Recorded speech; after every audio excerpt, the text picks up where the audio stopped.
మోకాల నొప్పులకు ఎటువంటి సర్జరీ లేకుండా ఎపియాన్ పెయిన్ క్లినిక్ అందిస్తున్న అత్యాధునిక చికిత్స.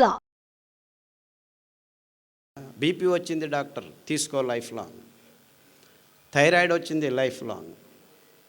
రుమటిజం వచ్చింది లైఫ్ లాంగ్. అంటే మీరు తాగుతున్న పాల నుంచి ఇలా అసమతులనం వల్ల అంతెందుకు మగవాళ్ళకి ఉచ్చలు పోసేదానికి కష్టమైపోయి పక్కన అటాచ్డ్ బాత్రూమ్లు కట్టుకుంటారు. ఉచ్చలు వస్తే వెంటనే పక్కకి పట్టుకోలేదు. నరాల దౌర్బల్యం వచ్చి ఇవంతా మనం తీసుకుంటున్న ఈ ఒక్క పాలు, కాఫీ, టీల వల్ల జరుగుతుంది, అందులో ఉన్న చక్కెర వల్ల జరుగుతుంది అని ఏ ఒక్క డాక్టరు మీతో చెప్పట్లేదు. చెబితే మీరందరూ ఈ కాఫీలు, టీలు మానేస్తే మొత్తం ఫార్మస్యూటికల్ కంపెనీస్లో 35% లాస్ విదిన్ 2 days జరుగుతుంది.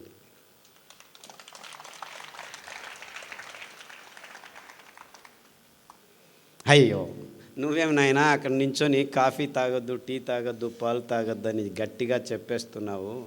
కాఫీ ఆపటం అంత ఈజీనా? టీ తాగటం ఉండడం అంత ఈజీనా? పొద్దున్న లేస్తే కాఫీ కావాలి, బెడ్ కాఫీ కావాలి, ఇంకా లేవకముందు కాఫీ. నీవు అనకముందే తనకే కాఫీ కావాలి కదా, రెడీ చేసుకొని నేను తాగేశాను, నువ్వు తాగు, అక్కడ ఉంది తాగి వెళ్ళిపో అంటారు. అంటే ఆ కాఫీలో కెఫీన్ అనే ఒక ఆల్కలాయిడ్ ఉంది. నీవు 2-3 వారాలు తాగితే నాకు కావాలి కావాలి కావాలి అని అందులో ఉన్న చక్కెర, ఆ కొవ్వు, ఆ కెఫీను నీ దేహంలో ఆ కిక్కు కొడితే ఆ దేహం మెదడులో దానికి అంటుకుపోయి బానిసలైపోయి కాఫీ కాఫీ, టీ టీ, టీలోనూ కెఫీనే ఉండేది. కాఫీలో నీకు 10 గ్రాములు కెఫీన్ ఉంటే 100 గ్రాముల్లో టీలో 18 గ్రాములు ఉంది, ఎక్కువ ఉంది. ఆ కాఫీలు, టీలలో పాలు, చక్కెర వేసుకొని తాగి తాగి తాగి చివరికి ఏమైంది తెలుసా? మొత్తం అంతా ప్రపంచం కాఫీలు తాగి తాగి ప్రపంచంలో ఉన్న కొండ చర్యలన్నీ మొత్తం అడవులన్నింటినీ నాశనం చేసి కాఫీ ఎస్టేట్లు, టీ ఎస్టేట్లు బయలుదేరాయి. అంటే మీరందరూ కాఫీలు, టీలు తాగడం వల్ల మన కేరళ కొట్టుకుపోయింది. ఎందుకు? కాఫీలు, టీలు పెంచాలంటే కొండ చర్యల్లోనే, మన దేశమే కాదు మొత్తం ప్రపంచమంతా ఇది జరుగుతుంది. ఈ కాఫీలు, టీలు ఇంత ఎక్కువగా ఎందుకు పెంచారు? ఆ కాఫీలు, టీలు పెంచేదానికి ఫర్టిలైజర్స్ వాడాలని ఈ ఫర్టిలైజర్ కంపెనీలు దీనిలను తెచ్చి కూర్చోబెట్టాయి. పెద్ద పెద్ద పెద్ద కంపెనీలు పనిచేస్తున్నాయి. అంటే మొత్తం ప్రపంచమంతా కాఫీలు, టీలు తాగేట్టు చేస్తే మేము ప్రతిరోజు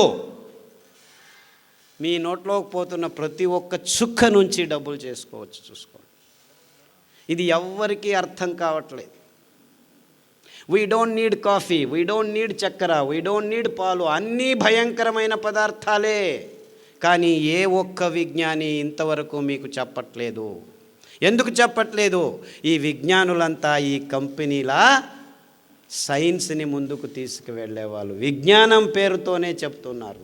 కాఫీ తాగితే ఇక్కడ ఆనందం వస్తుంది, అక్కడ ఆనందం వస్తుందని చెప్పి పెద్ద పెద్ద ఇన్స్ట్రుమెంటల్లో చేసి చూపించి ఇంకా తాగేటట్టు చేస్తున్నారు.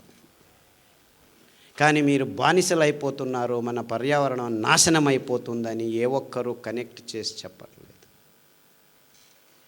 మీరు ఒక్క వారం కాఫీ తాగటం ఆపు చేయండి. అఫ్కోర్స్ కష్టమవుతుంది, దాని నుంచి బయటపడాలని మీరు ఆలోచించండి. కానుగ ఆకు కషాయం, కానుగ చెట్లు ఎన్నో ఉన్నాయి ఇక్కడ, చమురు ఆకు కషాయం, పత్తి ఆకు. బీటీ కాటన్ పత్తి తెచ్చుకొని తాగద్దండి, క్యాన్సర్ వచ్చేస్తుంది మరుసటి రోజే మీకు. నిజమైన పత్తి చెట్టు 20 సంవత్సరం పెద్దగా పెరుగుతుంది అది. ఆ ఆకుల కషాయం తాగితే మీలో ఉన్న హార్మోన్ అసమతులనము 6 వారాల్లో మీ దేహం నుంచి దూరం అవుతుంది. 6 నెలల్లో మీ మీతు మీద ఉన్న మీసాలు రావటం ఆగిపోతుంది. మీరు బ్యూటీ పార్లర్కి వెళ్ళాల్సిన అవసరం లేదు. రావి చెట్టు చుట్టూ మీరు ప్రదక్షిణలు చేస్తే చాలు, అందులో ఉన్న నానో పార్టికల్స్ మీ అసమతులనాన్ని నాశనం చేస్తుంది, సమతులనం చేస్తుంది. ఇంతకుముందు మనం దేవాలయాల్లో రావి చెట్లు కట్టుకొని దాని పక్కన ఒక వేప చెట్టు వేసి లక్ష్మీ విష్ణు అని పేరు పెట్టుకొని దాని చుట్టూ తిరిగితే ఇన్ఫ్యాక్ట్ పిల్లలు పుట్టని వాళ్ళకి పిల్లలు పుట్టేవాళ్ళు. అదే నా దగ్గరికి వచ్చిన వేల మందికి రావి ఆకు కషాయం, వేప ఆకు కషాయం, జామ ఆకు కషాయం తాగించి అందరి అసమతులనాన్ని 100కి 100 మందికి పిల్లలు పుట్టేట్టు. ఐవీఎఫ్లో అవసరం లేదు, బీఈవీఎఫ్లో అవసరం లేదు, ఏమీ అవసరం లేదు. వీర్యం లేదు, పెళ్ళయింది, 10 సంవత్సరాలైంది, పిల్లలు పుట్టడం లేదని మగవాళ్ళకు చూపించకుండా ఆడవాళ్ళకు మాత్రమే చూపిస్తుంటారు. ఈ డాక్టర్లు కూడా మగవాళ్ళకి వీర్య కణాలని పెంచే స్తోమత లేదు, మందులు లేవు, సో నీతో ఏం పని లేదు, మాకు నీతో ఏం లాభం లేదు, ఆడవాళ్ళకి ఇది చేస్తాం, అది చేస్తాం, ఇది చేస్తాం, అది చేస్తాం, ఈ హార్మోన్ ఆమెను అని గబ్బులేపేసి వాళ్ళ ఆరోగ్యాన్ని చివరికి పిల్లలు పుట్టడం లేదు, ఐవీఎఫ్ చేస్తాం. ఇక్కడ ఉండి యాక్చువల్లీ ప్రాబ్లం వచ్చి వీర్య కణాలు లేవు, ఇక్కడ జీరో అయిపోయి కూర్చో. వెంట్రుకలు లేచిపోతున్నాయి, బట్టతలు ఆడవాళ్ళలో 100కి 2 అయితే మగవాళ్ళలో చెప్పాల్సిన పని లేదు, 100కి 80 మందికి బట్టతల, 20 సంవత్సరాలకే 100కి 30 మందికి బట్టతల. దీనికి కారణం మీరు తాగుతున్న నీళ్లు, చచ్చిన నీళ్లు తాగుతున్నాం మనం. ఎప్పుడైతే పారుతున్న నీళ్లు తాగుతామో అది స్ట్రక్చర్డ్ వాటర్గా ఉంటుంది.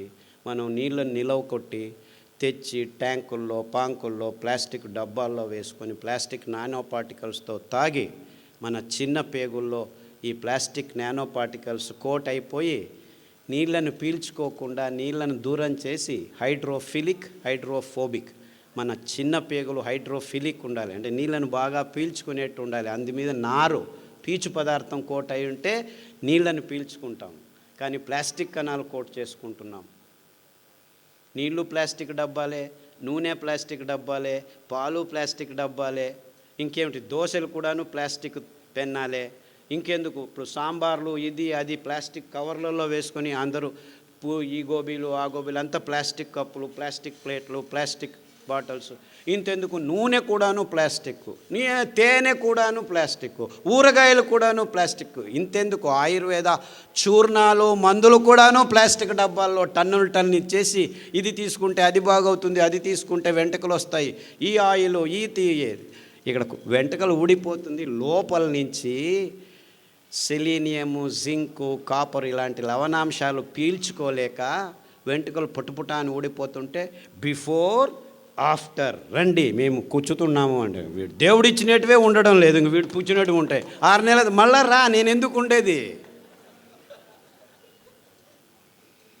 ఈ కృతక అంశాలని సైన్స్ అని బింబించి పెద్ద పెద్ద పెద్ద పెద్ద ప్రకటనలు, ఎంత వైజ్ఞానికమైన విషయాన్ని ఈ విజ్ఞానులు అని పేరు పెట్టుకొని తజ్ఞులు మమ్మల్ని అందరినీ ఇలా మోసాలు చేస్తున్నారని ఏ ఒక్కరూ చెప్పలేదు. ఇదంతా పచ్చి అబద్ధాలు. పాలు తాగండి అని చెప్పడమే ఒక పెద్ద అబద్ధం. అది పరిపూర్ణ ఆహారం అని మన విజ్ఞానపు పాఠ్యపుస్తకాల్లో రాసుకొని రారాజిస్తూ వీళ్ళు సైన్స్ నడుపుతున్నారు. తల్లి పాలు తప్పని నోటికి ఏ పాలు పోకూడదు అని నిజమైన వాక్యం అది. పాలంటే ఏమిటి? తల్లి స్తనం నుంచి నేరుగా పిల్ల నోటికి పోవాల్సిన అద్భుతమైన అస్థిర పదార్థం. 1 నిమిషంలో మారిపోతుంది, అది నేరుగా వెళ్ళాలి మీ స్తనం నుంచి పిల్లోడి నోట్లోకి. అంత అద్భుతమైన పదార్థాన్ని పాశ్చరైజేషను, హోమోజినైజేషను, ఈఏషను, కోల్డ్ ఇది అని చెప్పి 15 రోజుల తర్వాత పిల్లల నోట్లో వేస్తే వాడికి రోగం రాక ఇంకేం వస్తుంది? ఒక డాక్టర్ అయినా ఈ పాలు తాగొద్దండి అని చెప్తున్నాడా మీకు? ఈ చక్కెర తినిపించొద్దండి అని చెప్తున్నాడా? ఇంత క్లియర్గా ఉంది, ఇంత సింపుల్గా ఉంది విషయం. సో మీరందరూ చేయాల్సింది ఇంతే. ఈ పాలు, ఈ కాఫీలు, ఈ టీలు రేపటి నుంచి ఆపు చేస్తే సగానికి సగం మీ ఆరోగ్యం అంతా కుదుటపడటం 6 వారాల్లో జరుగుతుంది. ఇది నా గ్యారెంటీ.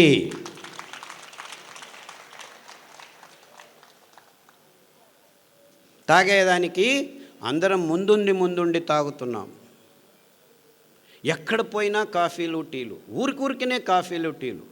అదేవిడో గెస్ట్ వస్తే కాఫీ తాగుతావా, టీ తాగుతావా? రాత్రి 12 గంటలకు వచ్చినా కాఫీ తాగుతావా? ఎందుకు? పాలు ఫ్రిడ్జ్లో ఉన్నాయి, కాఫీ పొడి రెడీగా ఉంది. And we have no shame. Police వాళ్ళు ఇక్కడికి వచ్చి కాఫీ టీ తాగుతారు సార్. అంటే ఎంత మూర్ఖులమైపోయాం మనం. ఆయా కాలానికి ఆయా సమయానికి తగినట్లు మన దేశంలో కషాయాలు ఉండేటివి. వేడి కాలంలో వస్తే మెంతాకు కషాయం కానీ మెంతులు దంచి మజ్జిగలో వేసిస్తే తాగితే చల్లగా ఉండేది. అదే చలికాలంలో వస్తే మిరియాలు జీలకర్ర వేసి కషాయం తాగిస్తే దేహం ఉత్తేజం అయ్యేది. అంటే ఆ కాలానికి ఆ సమయానికి అంతెందుకు, చలికాలంలో, వేడి కాలంలో, గాలి కాలంలో ఏ కాలానికి ఆ చుట్టుపక్కల పెరుగుతున్న ఆకుల్ని తుంచుకొని వస్తే మళ్ళా 6 వారాల్లో ఆ చెట్టు మళ్ళా ఆకులు వచ్చేది. అంటే పర్యావరణాన్ని ఎంత అద్భుతంగా సంరక్షించే ఈ కషాయ సాంప్రదాయం ఉన్న మన దేశంలో కూడాను ఇప్పుడు కషాయం అంటే ఈ డాక్టర్లు ఏం చేశారు, ఆయుర్వేద డాక్టర్లు 1 లీటర్ని 1/4 లీటర్గా కుదించండి అని గట్టిగా కషాయం అంటే ఎవరైనా ముట్టుతారు దాన్ని, అలా చెడ్డ పేరు తీసుకొచ్చేసారు. ఇన్ఫ్యాక్ట్ కషాయాలు చాలా అద్భుతమైనటివి, రుచికరమైనవి. 2 నిమిషాలు మరుగుతున్న నీళ్ళల్లో ఈ పారిజాత ఆకులు కానీ లేకపోతే రావి ఆకు కానీ జామ ఆకు కానీ ఇవన్నీ క్యాన్సర్లని 6 వారాల్లో దూరం చేస్తున్నాయి. చెప్పాను కదా, ఎంతోమంది క్యాన్సర్ పేషెంట్లు ఈ పారిజాత ఆకు, రావి ఆకు, జామ ఆకు కషాయాలని తాగి బ్రెయిన్ ట్యూమర్లు, బ్లడ్ క్యాన్సర్లు, లంగ్ క్యాన్సర్లు, గర్భకోశంలో గడ్డలు, సాదాపాకు అని ఇంకొక ఆకు ఉంది.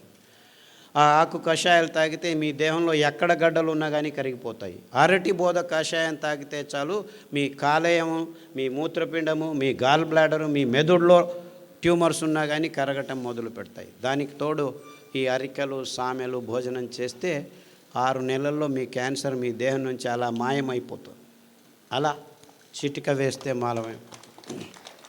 క్యాన్సర్ ఇంకా బాగా కాదు, లక్షలు కోట్లు ఖర్చు పెడుతున్నారు. పైసా ఖర్చు లేదు, నీకు పైసా ఖర్చు చేయాల్సింది.